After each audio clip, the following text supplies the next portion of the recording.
국민 여러분, 안녕하세요. 여기는 대한민국 대표 정치 전문 플랫폼 한국정치TV입니다. 국민의힘 7.23 당대표 선거에 출마한 윤상현 후보가 지난 6월 28일 인터뷰를 했습니다. 다음은 윤상현 후보가 조선일보와 나눈 인터뷰 내용을 발췌해서 독자들이 이해하기 쉽도록 정리한 것입니다. 왜 당대표 선거에 출마했나? 인천 동구 미추홀구울에서 5선을 했다. 수도권 험지에서 처절하게 이기는 선거를 경험해서 국민의힘이 이기는 정당이 되는 데 도움이 될 수 있다고 생각했다.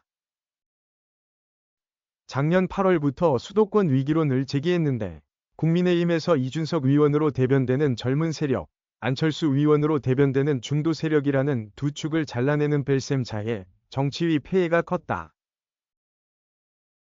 또 소상공인 자영업자들이 체감하는 경제 위기가 대단히 높은 걸 보면서 총선 패배를 직감했다.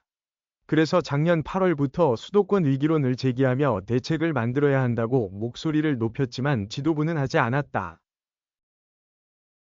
다른 세 후보보다 여론조사 지지율이 낮다. 2021대 총선 때 무소속으로 출마했고 복당하는 과정을 거치면서 정치적 동명기가 길어졌다.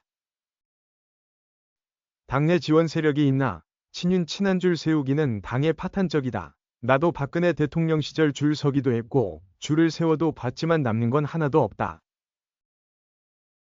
누구와 함께 당의 혁신을 이끌 것인가? 이 당을 변화시킬 수 있는 건 깨어있는 당원과 시민이다. 그분들이 우리 당 위원들의 고질적인 병폐와 잘못된 인식을 바꿔달라는 거다. 왜 보수혁명을 주장하나? 보수혁명을 안 하면 내 정치적 생존도 힘들기 때문이다. 지금의 정치세대 지형은 4년 뒤에도 크게 변하지 않을 것이다. 당의 외연을 넓혀야 한다. 광주에 제2당사를 만들어 호남인을 공략하고 청년층과 40, 50대를 위한 정책도 만들어야 한다. 박근혜 정부 때 실세로 꼽혔다. 하지만 사실 박 전 대통령과 제대로 소통한 적이 없었다. 휴대전화 번호도 몰랐다. 대부분 비서실장과 정무수석 등을 통해 간접적으로 소통했다.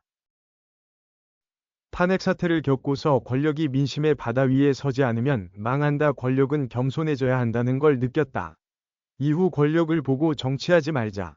국민을 보고 정치하자는 생각을 갖게 됐다.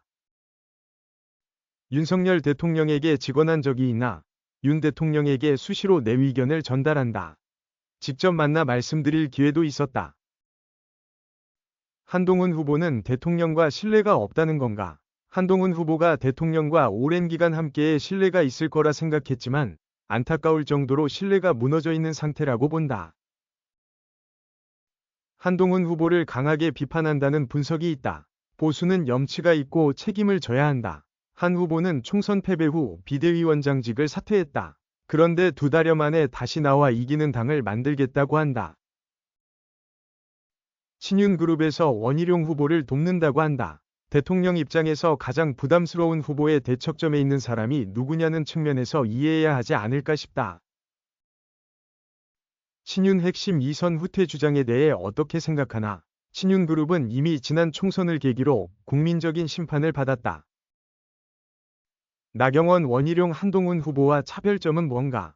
그분들은 중앙에서 세를 형성해 당원들에게 내려가는 걸 꿈꾸고 나는 당원과 시민으로부터 혁명이 일어나야 당을 바꾼다고 생각한다. 한국정치TV는 국내 최초로 탄생한 중립적, 객관적, 과학적, 불편부당한 독립정치 미디어입니다. 여러분의 구독과 알림, 자발적인 후원은 채널의 제작과 운영에 큰 힘이 됩니다.